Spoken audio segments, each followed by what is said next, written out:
Quanto tempo resta ainda para você ouvir os raios do sol e sentir a solidão da lua pela última vez? Quanto tempo ainda restam vivos os corações dos seus pais? Por quanto tempo ainda você pode sorrir ao abraçar os corpos já cansados dos seus avós?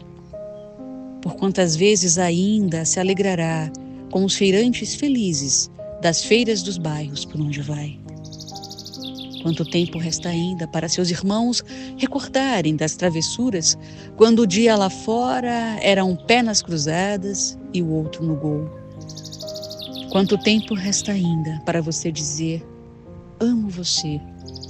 Ou quanto tempo resta ainda em você?